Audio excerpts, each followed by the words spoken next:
Kanchan Raj Muzaffarpur. Nalanda recording studio Bihar Sharif. हमारे निशानी दिल ससुरा खेलमी गे, हमारे निशानी दिल ससुरा खेलमी गे। भतारा के नाम होलो इज्जता बचनी गे, जहिया से मिले तो रहड़ी में ऐनी गे। भतारा के नाम होलो इज्जता बचनी गे, हमारे निशानी दी हम ससुरा खेलनी गे।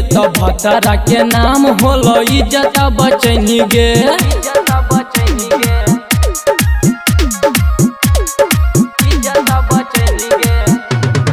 डीजे कंचन राज मुजफ्फरपुर। ससुरा के बात नहीं जानोगे, नैहर के यार नहीं मानोगे, नैहर के यार नहीं मानोगे, ससुरा के बात नहीं जानोगे, नैहर के यार नहीं मानोगे। तो हमारा से बोल माजा तू कहलनी गे, तो हमारा से बोल माजा तू कहलनी गे। तब भतारा के नाम होलो इज्जता बचनी गे, जहिया से मिले तो रहड़ी में ऐनी गे। तब भतारा के नाम होलो इज्जता बचनी गे, इज्जता बचनी गे।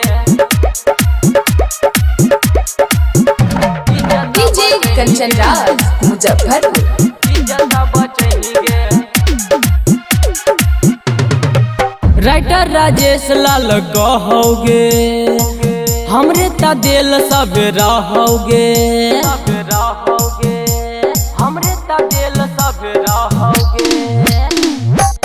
राइटर राजेश लाल कहोगे, हमरे ता दिल सब रहोगे।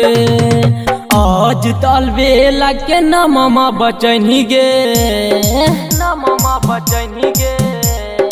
आज तल बेला के ना मामा बचनी गे। तो भतारा के नाम होलो इज्जता बचनी गे, जहिया से मिले तो रहड़ी में ऐनी गे। तो भतारा के नाम होलो इज्जता बचनी गे।